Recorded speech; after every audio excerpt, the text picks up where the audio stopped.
Welcome to Have You Heard, where we talk about issues at the intersection of agriculture and engineering. Let's get started. Here are your hosts, Morgan Hayes and Josh Jackson.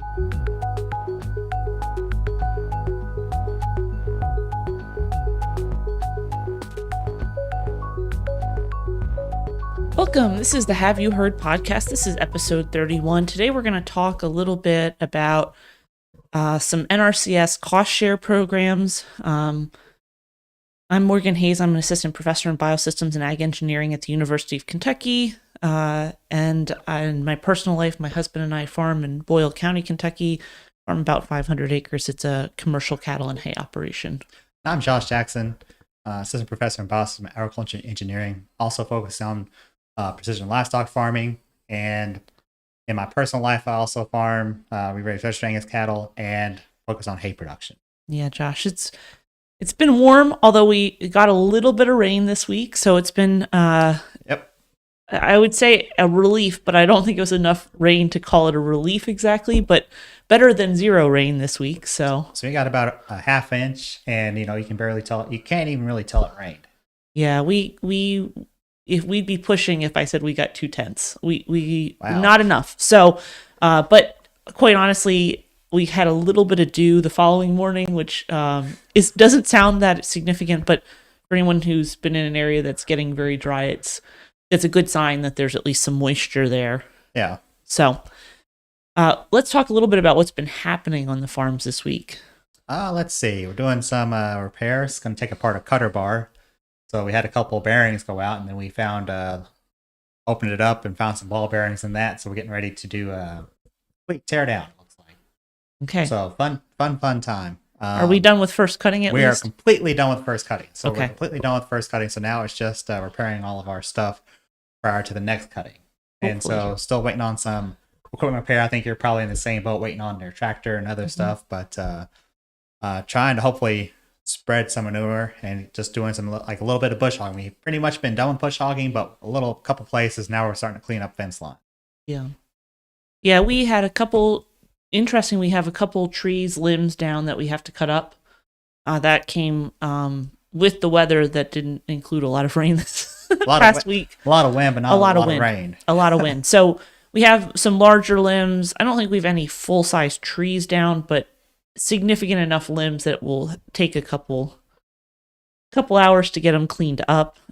They're off the fences. We did that earlier. We got them cut enough to get them off the fences, but we need to cut them up so that they're not in the field so we can bush hog later this year.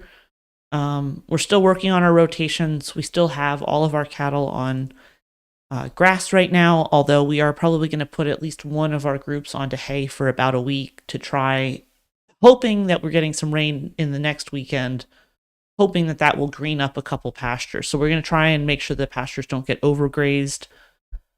So a little bit of that, just planning that out, figuring out how we're going to manage that part of the. How's your fence line coming along? Do you ever get that exterior fence line? That is a great question, Josh. let me just tell you. No, it has not happened yet. We actually talked to the neighbor, and he said it's a pretty large project. He has, I think he has 14,000 feet of fence going in. He has a very large fencing project, and the fencing contractor is sort of pushing him back. He's getting all of his smaller projects done first, knowing that if he waits and it's dry, he can get the whole project out much more quickly. So he missed a very good window here. I mean, June is just not typically that dry. He would normally have some problems getting in and fighting rainfalls. But it's been dry enough that he probably could have come in and done it in June as promised. But he instead focused on getting his smaller projects done first, which is understandable, but also frustrating because this week we had a calf get out onto the neighbor because that fence line is not great. Oh. And I spent, my husband was out of town. I spent every bit of 4 or 5 hours on Monday trying to get a calf back. Calves are not easy to push anyway. The calf instinctively kept the cows were doing their job on the neighbor's farm. They heard a calf bawling. They kept bringing it back into the herd. I kept trying to push the calf back out of the herd. The calf kept following any mother cow that would allow it to. And I had to run circles in the four-wheel. I was trying not to overheat any animal, but it was a very long, arduous process to get the calf back over. So, Yep. so yes, there is no fence there yet, and It's just, you wish there was. I wish there had been, but there was not. So that was my Monday. That was probably the highlight of my week, was many hours of chasing one calf. I mean, how's the tractor come along then? Is it still... Oh, well, the tractor is still not done. Okay. The good news is the other tractors are doing fine. We do have a little bit of redundancy in our tractor And plus collections. Plus, you guys are clearly, you got your hay up, or pretty much your first cutting's done. You did a little bit of second. Mm-hmm. And we don't have anything else we're planning to cut till probably end of July. And quite honestly, with this drought, it may be even into August before we get any more second cutting up. We'll see. We'll see how long it takes. But the little bit we got up was very clean, and I'm glad we took it. The tiny little bit of rain we had did help some orchard grass jump back up again. So I think it has been kind of cool. It has been a little bit cooler in the evenings, and both of those things are helping the orchard grass sort of recover. We had some Johnson grass coming into that field, so the main reason to cut it was to make sure the Johnson grass didn't take over, and it did do that. So getting that little bit cut last week was a really good thing. Animals rotating has been going fairly smoothly.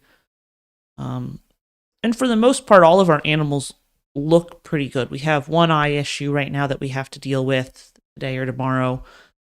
Hopefully this evening I'll get home in time to help get that one cow up. But other than that, we've been doing pretty well. I've been fortunate. We had a couple pink eye issues, like mainly on the home farm. Spring herd, we took them all back to mom's farm, but we did have one of our falls, and she got pink eye, and I was luckily able to get Katie out there and it's like, just dart her. Yeah.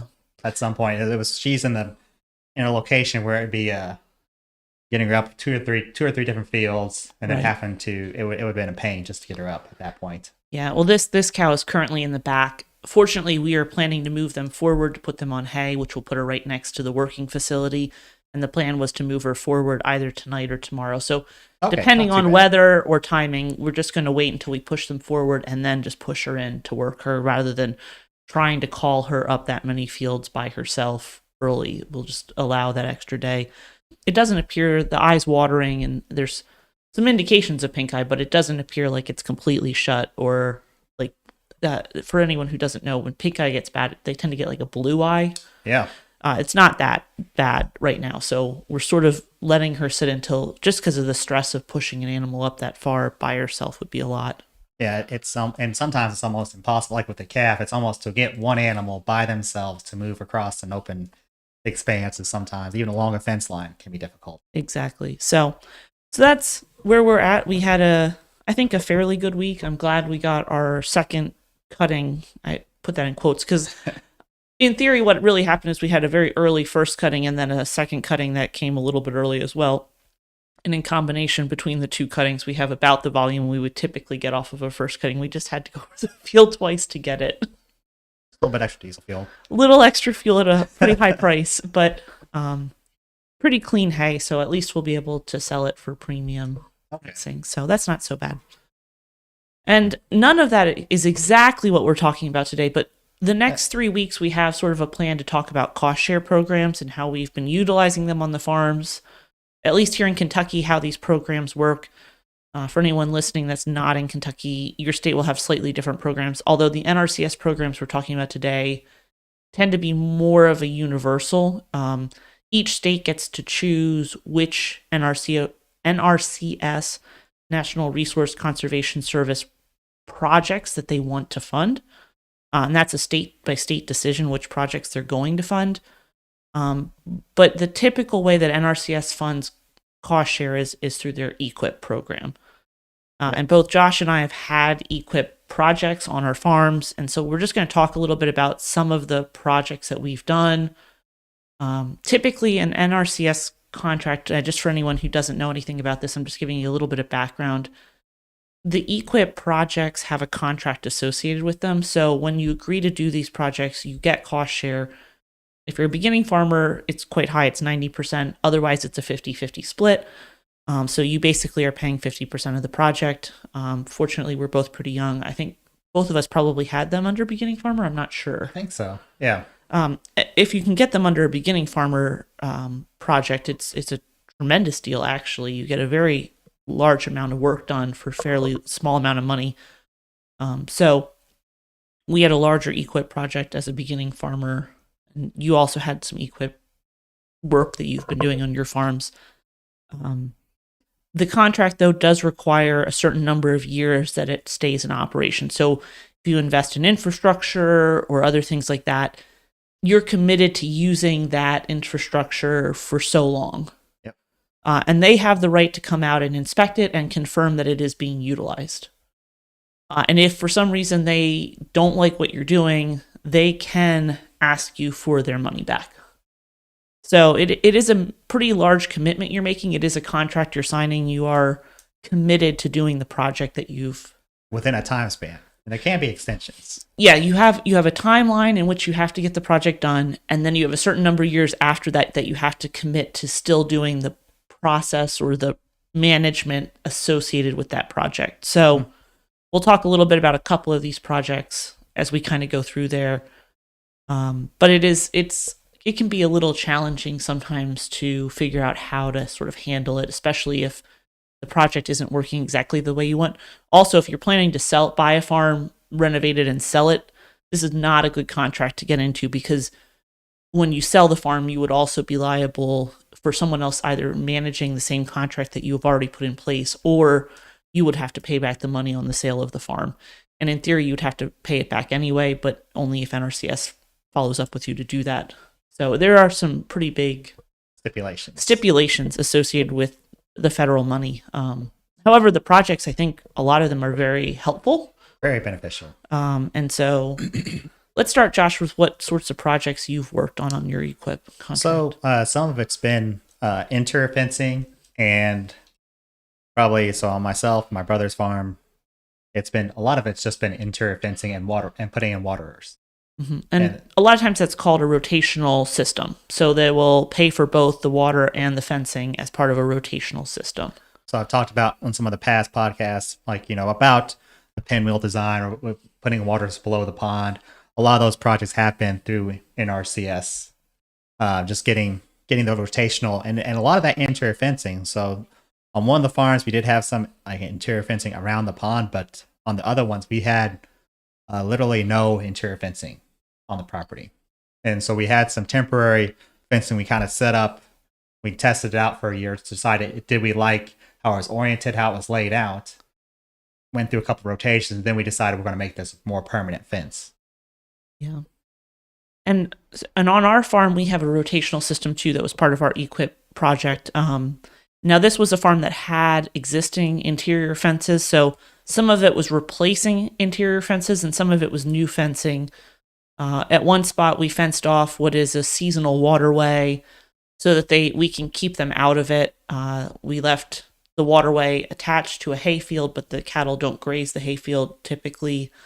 Occasionally, we'll sort of do a late graze in the fall when it's dry, but we don't typically allow them in there when there's water flowing. So okay, also fenced off a pond similar to you. Ephemeral stream. Ephemeral stream. Yep. And we also put in our watering system, our waterers all over our farm, within one of our farms within the equip project. And you also went through and did a butterfly garden, or it's what is it called? It's a pollinator. Yes, we have an acre and a half of a pollinator mix. It's a piece of land that's attached to a little bit of forested area on the back of the farm.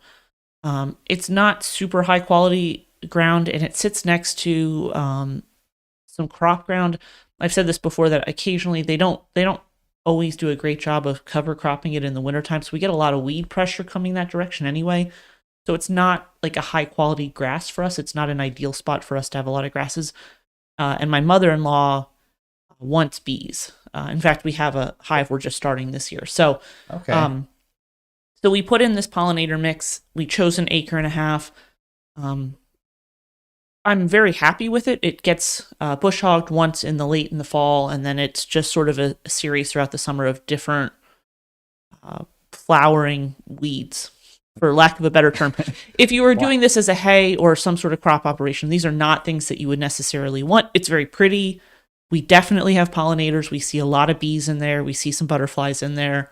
Got some black-eyed Susans in there. We have black-eyed Susans. Right now, they're actually still up. They're just starting to die down, some of the black-eyed Susans. Okay. It's been pretty dry. I think they would actually stay up through most of July otherwise, but we're sort of in our second wave. So the way that the pollinator works is that there's at least 3 flowering species. I think the goal is at least 3 flowering species for spring, summer, and fall. So for the 3 seasons that the pollinators would be trying to pull pollen from the plants, you want to have at least 3 different plants that are providing it at that point. So we have about 1.5 acres of that. In combination, we also cleared the forested area that's attached to it. We have something known as bush honeysuckle in this area, and it is an invasive species, and it's very aggressive, and it takes over areas under trees. It's part of the succession around here. It's not an ideal part of the succession. So we did clear that about another acre there of bush honeysuckle. That was a fairly intensive project. If anyone ever has questions, I would be happy to comment on whether or not that was a good investment of our money. But the reason both of these projects were in our equip is we wanted to get funded. And for anyone that doesn't know, the way NRCS funds projects is they assign points. So the way you get funded is you have to have enough points to be a desirable project for them to fund. Like, they have to think they're going to get enough benefit out of it that you are one of the people they want to fund. In certain states, it's much more competitive, and in other states, a lot less competitive. But we included some things in there that we knew were going to provide points, were going to help the farm, but were not absolutely necessary on our operation, but were things that we were comfortable that we could maintain during the contract periods. Yes. So we're very happy with the pollinator mix. We're not planning to do anything to that area or put it back into pasture or anything like that. It was a piece of land we were very comfortable with leaving in a pollinator mix long term. It's not something I would say like you should go add things to your project that you don't want to do long term, but sometimes adding a couple smaller projects like that does incentivize NRCS to fund a project. So if you would like bees, adding 1 acre of pollinator is a good way to increase your points, which means the likelihood that you would get funded would be a little higher. Right. It's a weird dynamic. And I'm not here to like strategize with anyone about how to do it, but if you're wondering why we have some of those projects in there, that's also partly why, is because we wanted it funded for the rotational system sooner rather than later. And so we went ahead and added a couple smaller projects. Small projects help the overall the value of the overall contract to NRCS. Yep. Now that does mean I had more things I had to do in the 3-year window that we had to do all of these projects in. So that was a significant burden. Fortunately, we were able to plant both the pollinator mix as well as we put in one of our fields had been previously leased out in corn ground, and we'd run some summer annuals through there, but we were able to put that into a native season, warm season. So some big blue stem. We tried gamma grass. It's Okay. been moderately unsuccessful, but we haven't done anything to kill that. We have been doing some things to try and manage the weed pressure in that field so that we have some grazing in there. Even with a bunch of 2,4-D, we have a tremendous stand of clover still in that field. So we're still able to graze it. And now we're on year 4 out from having planted. And we're finally starting to see gamma grass come in with some consistency. Okay. But it has taken a long time to get any sort of real established stand of it. It's been very slow. Even despite doing some things that were recommended to try and increase. Even like soaking the seeds in hydrogen peroxide, soaking the... Yep, we did. We tried a bunch of things to try. Some of the native warm season grasses have a very hard shell on the seed, and you actually have to kind of break it down. And it's sort of known to be troublesome for a year or two. It takes a long time to establish. Even doing things to try and increase the rate at which established was still very slow for us this time. But fortunately, we have a stand there that we can utilize. We are able to graze that. We're still trying to manage weed pressure because we now only have some warm season stuff in there. We don't have anything really cool season. and we are pulling weed pressure from some of the surrounding crop ground. Okay. So it's a little bit of a dynamic, just figuring out how to manage it, but that's one of our goals, is to figure out how to utilize.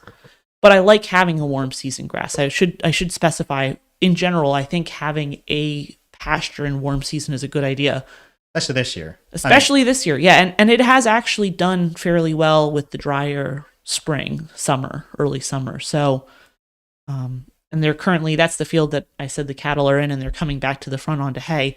They're coming off of that field right now. So, do you think you're going to, at some point, spray with some 2,4-D again and probably plant some more? Would it replant work, you think? Or probably not. I actually like having clover in there. I'm pushing nitrogen back into the soil. The clover is short enough that it doesn't smother the taller native warm seasons. The native warm seasons are bunch grasses. They're very tall. They're very similar to Johnson grass, honestly, in look. They're just not an invasive species, so we're allowed to plant them. They're actually desirable as opposed to undesirable. They're also not as robust as Johnson grass, if we're being very honest with ourselves. So we're not necessarily going to do anything to further the gamma grass, but we're also not going to discourage it. And similarly, we're not going to do anything to try and push clover, but we're also not going to discourage the clover that's in there.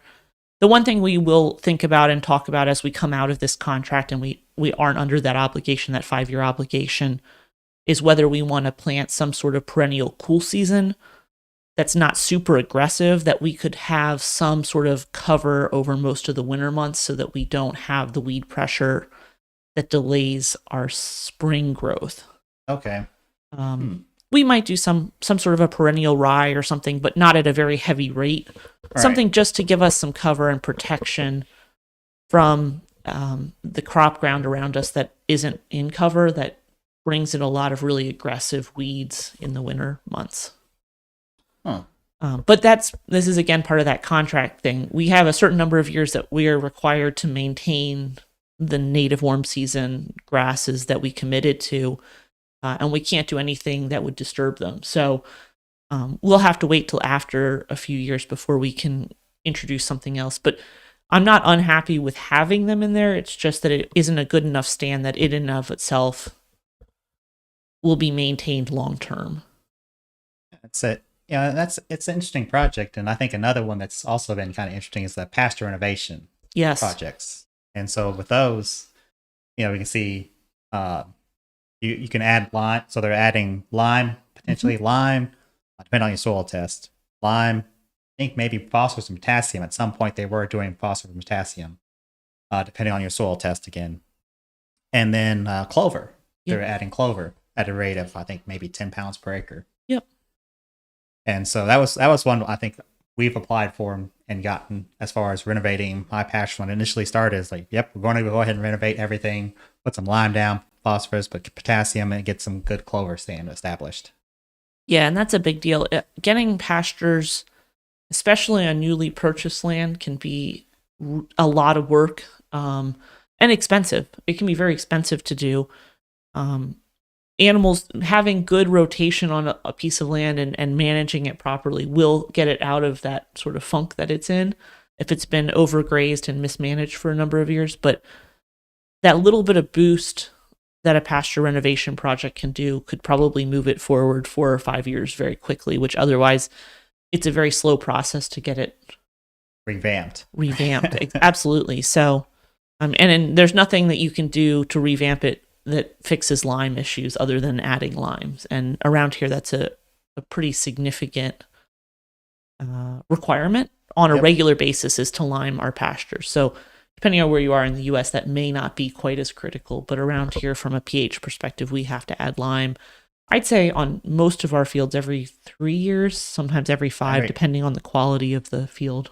Yeah, I'd say every 2 or 3 years at least. And then just, we go by the soil samples most of the time. And we kind of look and just see if we have a lot of brome sage. Yeah, that's an indication, I think, a lot of times of a lime issue, but I think it's also sometimes a phosphorus issue. Phosphorus, potassium, potentially. I can't remember which one, but you also see, usually they all kind of go together. Yep. So there's a couple indications that there's some lime challenges on a field. So. But the equip, it can be good for, like you said, establishing some of that interior fencing, getting the waterers out there for rotation, the pasture renovation, then also trying to get some of those warm season grass. So kind of as an overall projects, from NRCS to really get the farm, make it viable. Yeah, absolutely. Yeah, they've been really good projects. I've been very happy with the projects. My husband says we're not doing any more for a very long time, though. It's very stressful. The 3-year window, depending on the size of the project, can be almost overwhelming in the amount of work that you have to do. And it's a little bit of a personal preference, right? I said we added little things onto our contract, which means we had more and more work that we added onto our contract as well. And in the end, I think it worked out well.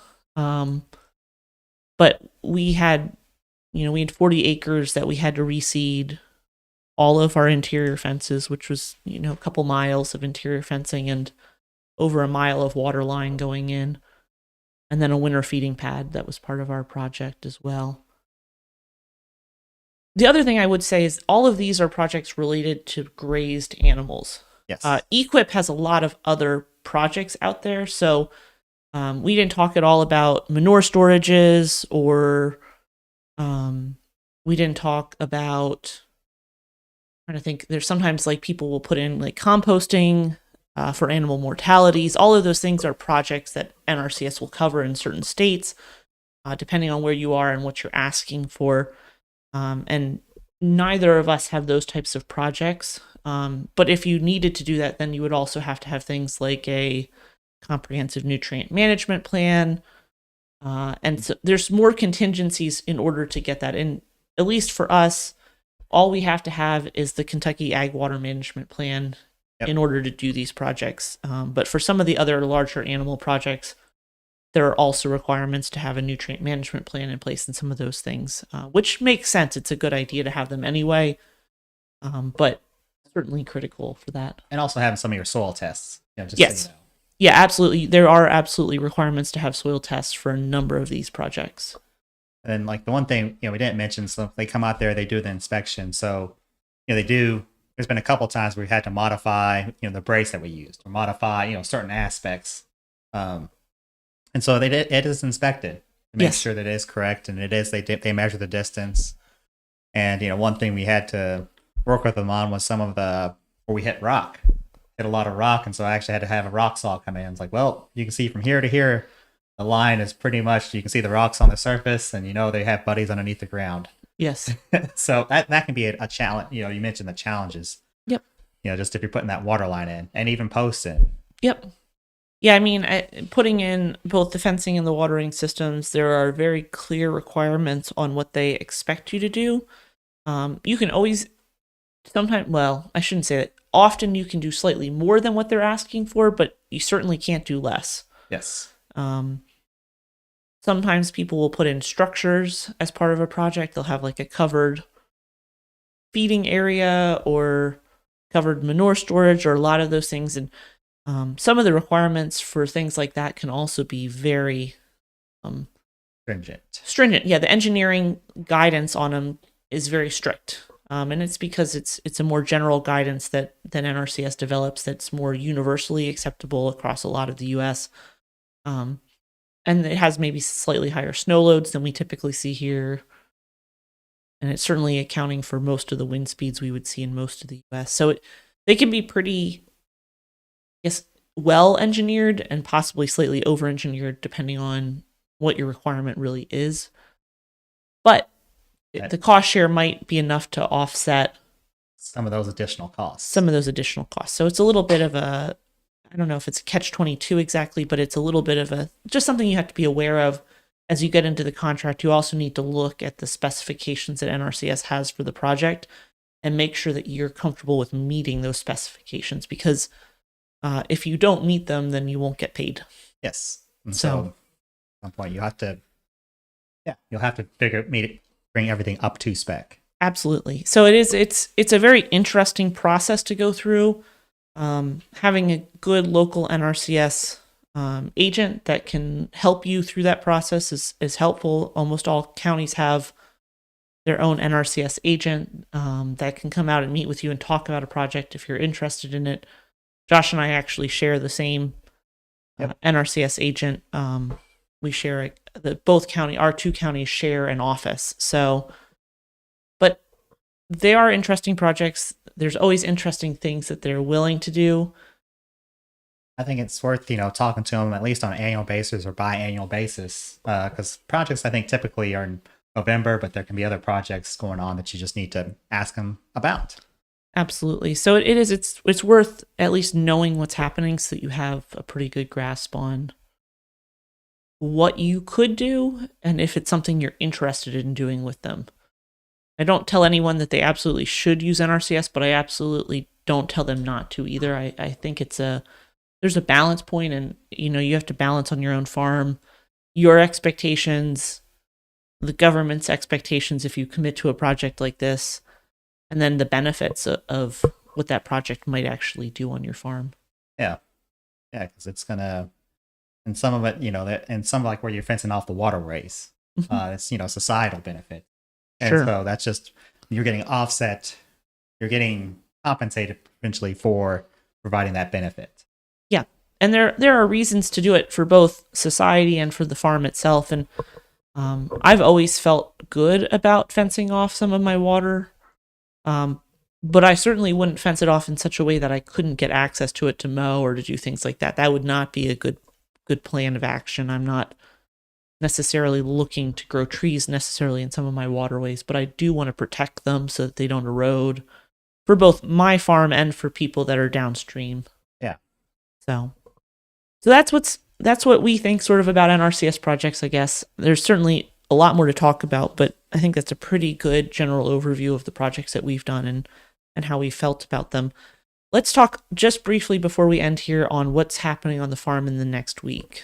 So next week, we're going through 4th of July, doing a lot more equipment repairs, and then just trying to make sure we can be ready for, if there is a next cutting, we're going to be ready for it.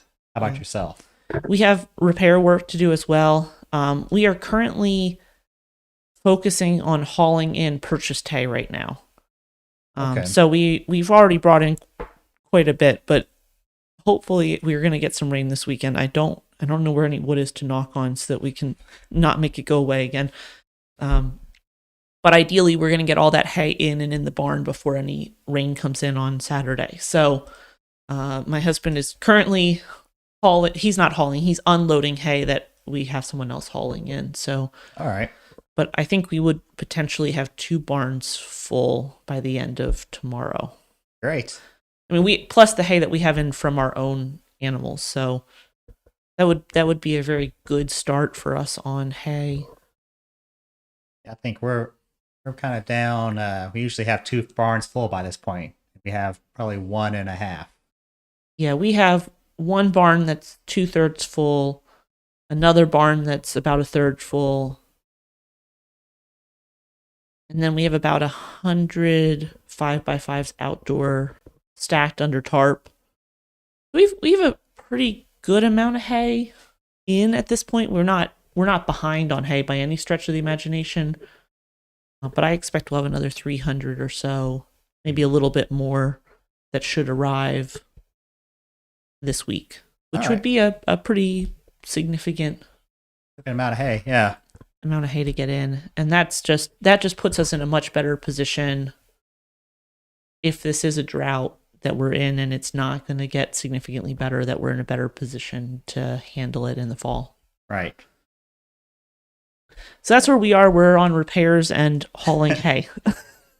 And it's my son's birthday, so I will be very busy with the birthday party. Yeah, with the cookout. There's lots of people coming. I'm not sure why so many, but thank you guys for tuning in, though. Thank you very much. All right, bye.